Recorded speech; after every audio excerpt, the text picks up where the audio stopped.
Happy Monday, friends and fellow gravy lovers. I'm going to do something today that's going to make my Thanksgiving so much easier.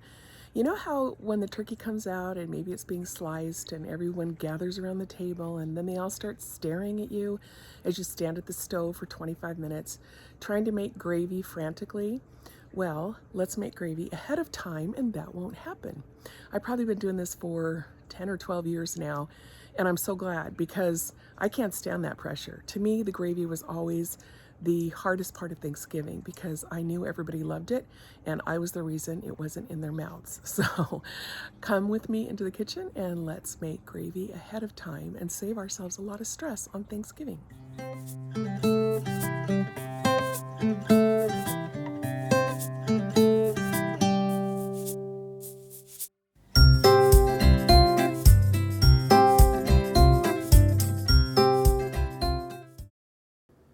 To make your stock, you're going to start by cooking your turkey meat along with an onion, a little bit of salt and pepper, and you're going to put that in a 350 oven for about an hour. You want to keep an eye on it because you want to make sure that it's getting nice and brown and crispy.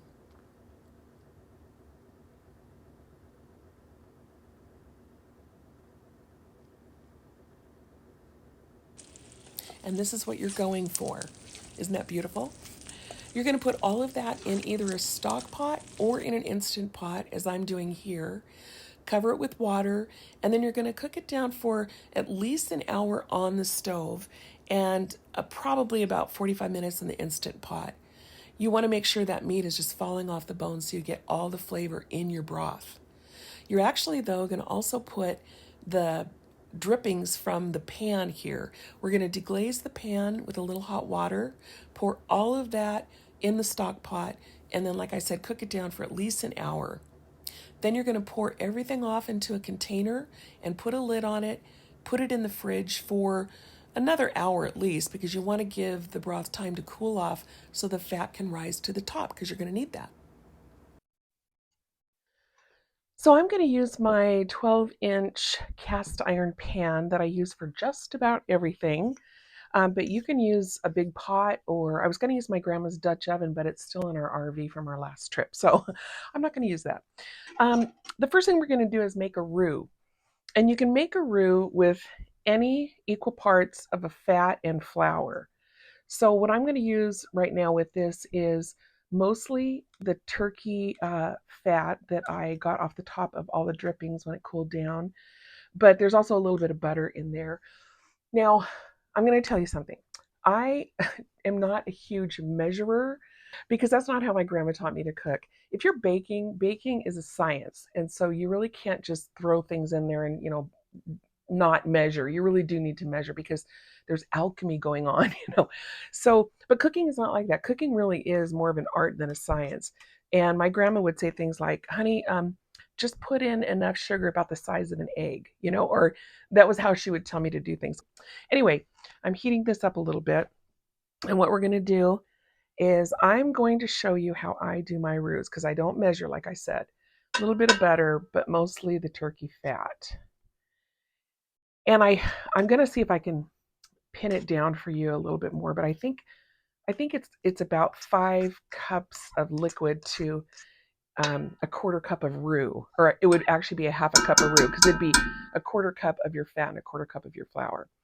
And so you can, if you're worried about it, you can definitely measure, and nobody will fault you for that. But I just don't because I've made gravy for so many years, it's embarrassing, and I just know what it needs to look like. So that's how I want to show you because I think there's so much freedom in cooking where you just know what it looks like, if that makes sense. So we'll do it together here if you've never made gravy, and then you will be able to do it yourself and you'll just have an instinct. So what you're looking for, and I actually did put quite a lot of the grease in there, but that's okay. You're looking for a particular texture. So I'm going to start, where is my little deal? You don't want it on the dry side. If it's too dry, you're going to need to add more liquid, but you don't want it swimming in fat either. You kind of want it, well, I'm going to show you. If you ever feel like you fail at gravy, it could be that you've got too much flour in it. Because usually that's the thing that new cooks or people that are just trying it for the first time will complain about, was that it tasted too much like flour. And there's two reasons for that.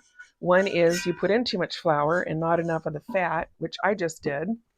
And the other, though, is that you didn't cook uh, the roux down long enough, because you want to brown that flour. The last thing you want is for it to taste like you just, sprinkled some flour in there straight out of your flour jar. So we're going to let it get bubbly, and we're going to give the flour time to cook off that raw flavor. So that's looking better. I like that better. You can still see there's some texture there, but it's not dry. So we're just going to let that cook for a little bit. At this point, if you want, you can add some flavorings. I like to add a little bit of white pepper, and it's not like I'm some purist where I can't have any pepper flakes showing in my gravy, but I just have done this forever. So this is what I do, because we tend to do what is our habit, right? But see, white powder, it looks whitish. I'd say it's beige pepper. You can also add, if you want, a little bit of thyme. And I normally don't do that, but I'm going to show you what to do if you do that, because you don't want to just take this and throw it in there. You want to take a little pinch, and you can either just, rub it in your hand like that to break it up, or you can take and just, squeeze it and kind of try to grind it up a little bit as you're doing it. It's just nicer than finding big chunks of thyme, in a bite. So it doesn't really need it, though. I'm kind of a purist. I don't even always put butter in there. Usually I just do the drippings, but I did today. And I will always, though, at the end, I'll show you a little secret that you do. But you can see how it's separating out a little, and it's getting bubbly. I'm going to probably cook this for at least 5 minutes.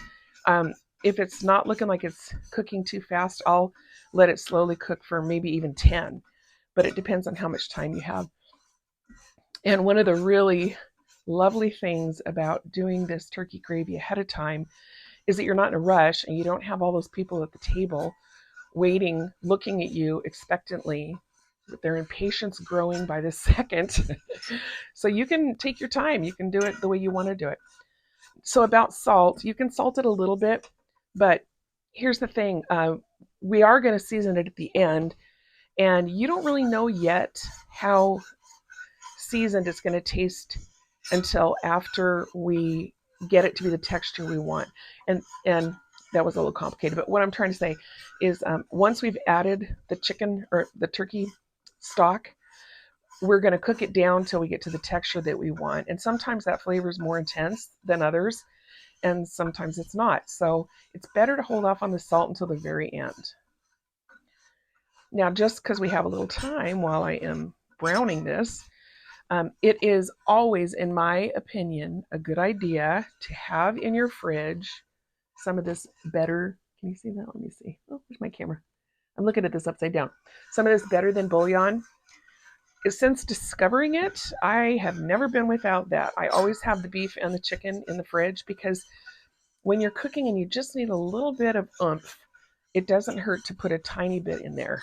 And the rule is you can always add more, but you can't take it out. And that's very true with that, because it's super salty. So that's another reason why you don't want to add too much salt at the beginning. Because I don't know if there's a difference in turkey meat, like how they're raised. I mean, I'm sure there is. That even sounded stupid to me when it came out of my mouth. But sometimes the turkey is so flavorful, you don't need anything. But this is my second batch of making this year. And the first one just didn't have a great strong turkey flavor, even though the broth was intensely flavored, because, or I should say, I had intensified the flavor of the broth because I cooked it in my Instant Pot, put all the turkey legs in there and the wings, covered it with water, and then I like to do it on the meat/stew function in my Instant Pot. And I have it at 45 minutes. And then when it stops, I let it sit for a minute, and then I start it back up again. So I cook those legs and wings for 90 minutes in the Instant Pot.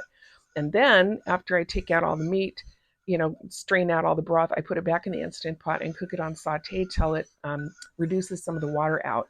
So it is very flavorful, but for some reason, the batch I made just before this one just didn't have a strong enough turkey flavor. So I did put just a tiny spoonful of that better than bouillon.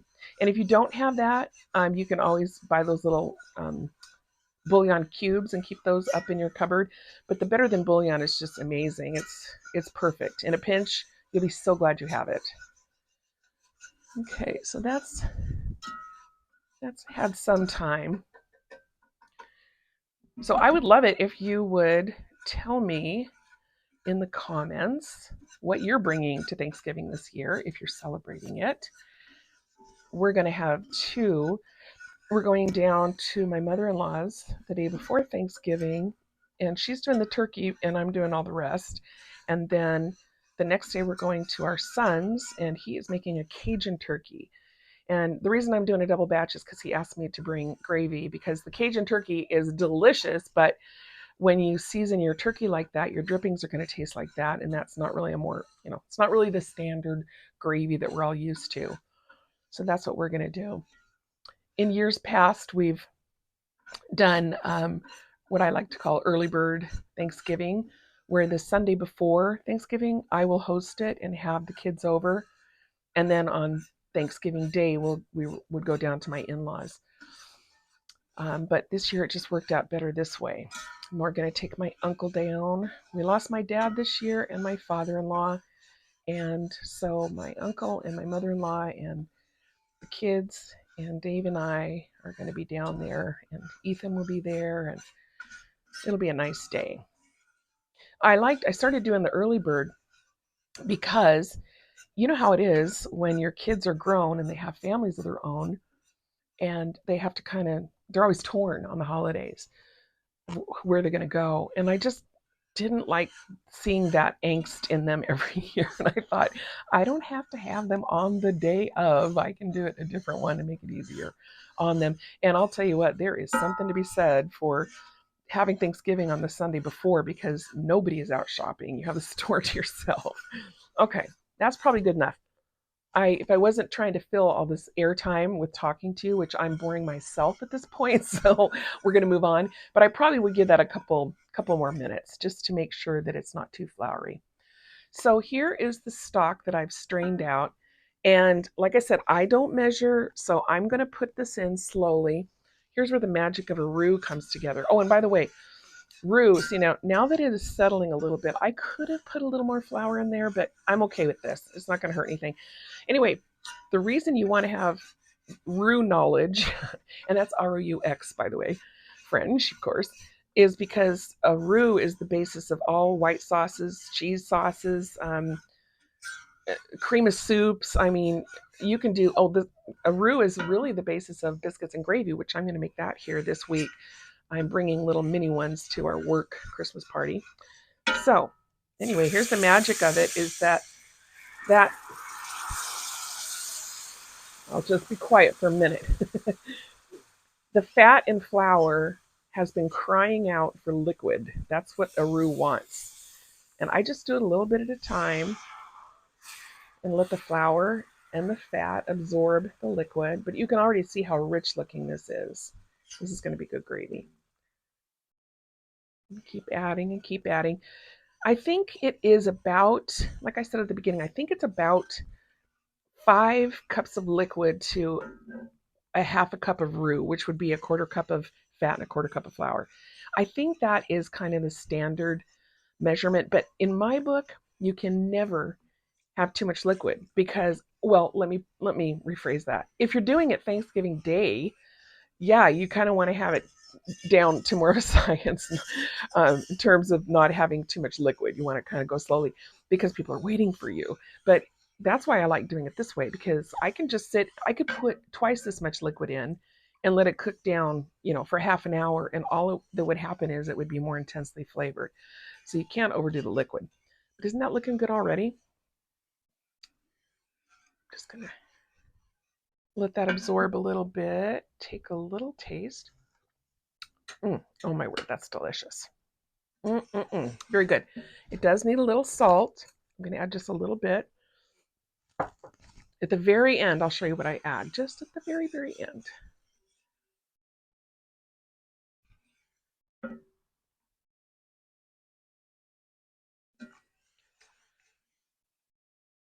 Okay.